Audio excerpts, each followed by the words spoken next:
Hello दोस्तों, स्वागत है आप सभी का आपके अपने चैनल पर। आज के सेशन में हम कंप्यूटर के बेसिक स्ट्रक्चर को समझेंगे, जैसे कैसे सॉफ्टवेयर और हार्डवेयर एक साथ काम करते हैं। इस पूरे विषय को हम बिल्कुल आसान भाषा में कवर करेंगे। चलिए शुरू करते हैं। Let's get started. सूचना एवं संचार प्रौद्योगिकी आईसीटी। सूचना तकनीकी इंफॉर्मेशन टेक्नोलॉजी को सूचना एवं संचार तकनीकी information and communication technology ICT के नाम से जाना जाता है। वर्तमान प्रौद्योगिकी समय में सूचना प्रौद्योगिकी आईटी और सूचना एवं संचार प्रौद्योगिकी आईसीटी को अक्सर एक दूसरे के स्थान पर उपयोग किया जाता है। आईसीटी के घटक सूचना एवं संप्रेषण तकनीकी 3 शब्दों से मिलकर बना है। सूचना इंफॉर्मेशन, संचार कम्युनिकेशन, प्रौद्योगिकी टेक्नोलॉजी। यह इन तीनों क्षेत्रों के मेल से बनता है। सूचना प्रौद्योगिकी इंफॉर्मेशन टेक्नोलॉजी आईटी। सूचना प्रौद्योगिकी इंफॉर्मेशन टेक्नोलॉजी के अंतर्गत निम्न शामिल हैं: radio, computer, internet, mobile, TV इत्यादि। परिभाषा प्रो एसके दुबे के अनुसार सूचना से आशय उस विस्तृत ज्ञान व्यवस्था से है जो मानव कल्याण के लिए हर विषय पर, हर व्यक्ति के लिए, हर स्थान पर उपलब्ध होती है। सूचना तकनीकी की परिभाषा आंकड़ों का एकत्रीकरण, संचयन, आंकड़ों का सूचना में परिवर्तन और सूचना को विश्व के कोने कोने में स्थित व्यक्तियों अथवा समाजों में संचारण की तकनीकी ही सूचना तकनीकी है। आईटी में शामिल विविध रूप सूचना तकनीकी में पुस्तक मुद्रण, रेडियो, टेलीफोन, नेटवर्क, टेलीविजन, समाचार पत्र, उपग्रह प्रसारण, कंप्यूटर एवं कंप्यूटर नेटवर्क जैसी सूचना प्रदान करने की पद्धति के विविध रूप शामिल हैं।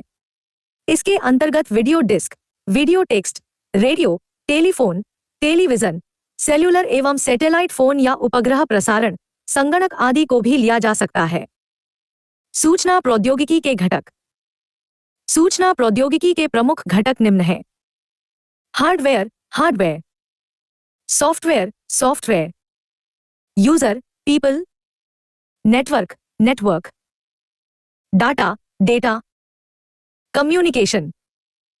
संचार प्रौद्योगिकी कम्युनिकेशन टेक्नोलॉजी। संचार प्रौद्योगिकी कम्युनिकेशन टेक्नोलॉजी को 2 भागों में बांटा गया है: उपग्रह आधारित संचार प्रणाली सैटेलाइट बेस्ड कम्युनिकेशन, स्थल आधारित संचार प्रणाली टेरेस्ट्रियल बेस्ड कम्युनिकेशन। परिभाषा संचार एक माध्यम या रास्ता है जिससे सूचना एक स्थान से दूसरे स्थान तक पहुंचती है।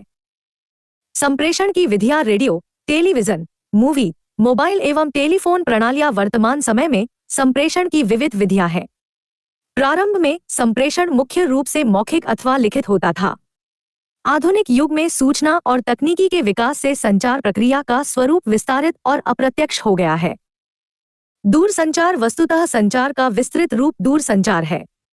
जब संचार किन्हीं 2 दूर स्थित स्थानों के मध्य संवाद का माध्यम बन जाता है तो दूरसंचार टेलीकम्युनिकेशन कहलाता है। आल्विन टाफल का प्रगति क्रम। आल्विन टाफल ने संचार के ऐतिहासिक प्रगति क्रम को 3 तरंगों में विभक्त किया। प्रथम तरंग फर्स्ट वेव मौखिक संचार, द्वितीय तरंग सेकेंड वेव मौखिक और लिखित संचार, तृतीय तरंग थर्ड वेव डिजिटल संचार।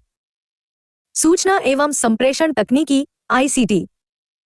आईसीटी की परिभाषाएं: सामान्य सूचना प्राप्ति और इसको ठीक तरह से नियंत्रित एवं व्यवस्थित करने की इसी तकनीकी को सूचना एवं संप्रेषण तकनीकी कहा जाता है। सीडीईसी सूचना प्रौद्योगिकी विभाग, भारत सरकार के अनुसार आईसीटी से तात्पर्य ऐसी तकनीकी से है जिसका उपयोग इलेक्ट्रॉनिक माध्यम से सूचना प्रसारित करने, भंडारण करने, बनाने, प्रदर्शित करने, साझा करने या विनिमय करने के लिए किया जाता है। यूएनडीपी के अनुसार आईसीटी मुख्य रूप से सूचना प्रबंधन के उपकरण है जिसमें विभिन्न वस्तुएं, अनुप्रयोग एवं सेवाएं शामिल है, जिसका उपयोग सूचनाओं के उत्पादन, भंडारण, प्रक्रिया, वितरण एवं आदान प्रदान में किया जाता है। सरल शब्दों में सूचना भेजने में इलेक्ट्रॉनिक युक्तियों का उपयोग करना आईसीटी कहलाता है। अर्थात प्रभावशाली सूचना की प्रक्रिया ही आईसीटी है। सूचना प्रौद्योगिकी के कार्य। सूचना प्रौद्योगिकी के प्रमुख कार्य हैं: सूचनाओं का संग्रह, सूचनाओं का संप्रेषण, सूचनाओं का प्रोसेसिंग। आईसीटी क्या बताता है? आईसीटी डिजिटल सूचना के संबंध में निम्न कार्य बताता है: सृजन, क्रिएशन, संग्रहण, स्टोरेज, पुनः प्राप्ति, रिट्रीवल, फेरबदल, मॉडिफिकेशन, प्रेषण, ट्रांसमिशन, प्राप्ति, रिसेप्शन। आईसीटी का उद्भव एवं विकास। 1950 अमेरिका में पहली बार सूचना एवं संप्रेषण विज्ञान शब्द का प्रयोग हुआ, जिसे बाद में सूचना एवं संप्रेषण तकनीकी के नाम से जाना जाने लगा। प्राचीन काल, पुराने समय में दूर संचार के साधनों के अंतर्गत कबूतरों, घुड़सवारों, ढोल एवं बिगुल बजाने आदि का प्रयोग किया जाता था। पहला मील का पत्थर, लेखन कला, लेखनी, स्याही तथा कागज का आविष्कार आईसीटी के क्षेत्र में पहला मील का पत्थर साबित हुआ। 1438 जर्मनी के गुटेनबर्ग में छापेखाने मशीन, प्रिंटिंग मशीन का आविष्कार हुआ। इसके कारण प्रिंट मीडिया ने सूचना एवं संप्रेषण तकनीकी के विकास में अपूर्व योगदान दिया। आईसीटी के विकास में महत्वपूर्ण आविष्कार।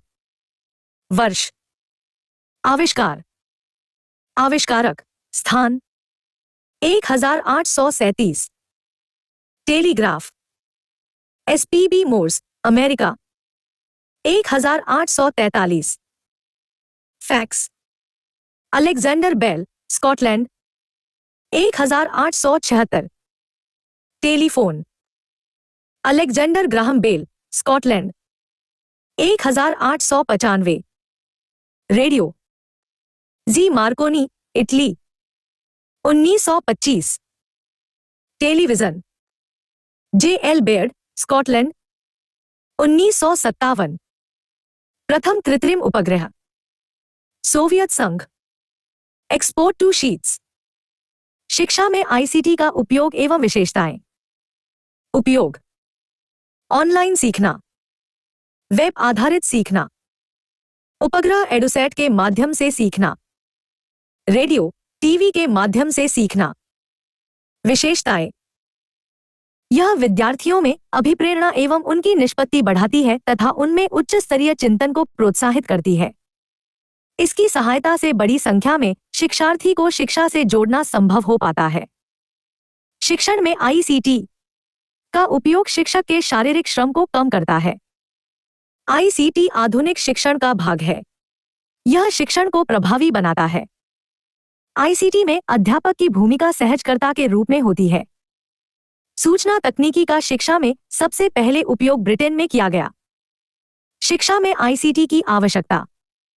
शिक्षा में सूचना संप्रेषण तकनीकी की आवश्यकता निम्न कारणों से है: शैक्षिक आवश्यकताओं की मांग पूर्ति हेतु, प्रभावशाली अध्ययन अध्यापन हेतु, विद्यार्थियों को प्रेरणा देने हेतु, विद्यार्थियों की आवश्यकतानुसार विषय वस्तु प्रस्तुत करने हेतु, अध्ययन अध्यापन को अधिक सरल बनाने हेतु। शिक्षा के क्षेत्र में आईसीटी के मुख्य लक्ष्य: शिक्षा एवं अनुसंधान जनित विषय सामग्री का अधिकाधिक संचार करना, वर्तमान पीढ़ी को साइबर शिक्षा एज में भली भांति प्रतिस्थापित करना। आईसीटी की शक्तियां और कमजोरियां। आईसीटी की शक्तियां, आईसीटी की कमजोरियां। व्यक्तिगत शिक्षण, उच्च प्रारंभिक लागत, सुलभता, असमान पहुंच, तेज गति और व्यापक पहुंच, स्वास्थ्य व अलगाव की समस्या, समान गुणवत्ता, सीमित मूल्यांकन, आत्मनिर्देशित शिक्षा, एक्सपोर्ट टू। तो दोस्तों, ये थी हमारी रीत मुख्य परीक्षा के लिए आईसीटी की क्लास 1, जिसमें हमने सॉफ्टवेयर और हार्डवेयर के कॉन्सेप्ट को पूरी तरह से समझा। आपको ये क्लास कैसी लगी? नीचे कमेंट बॉक्स में हमें जरूर बताएं। अगली क्लास में हम आईसीटी के महत्वपूर्ण उपकरणों पर चर्चा करेंगे। उस क्लास को मिस न करने के लिए अभी हमारे चैनल को सब्सक्राइब करें और बेल आइकॉन दबा दें। मिलते हैं अगली क्लास में। जय हिंद।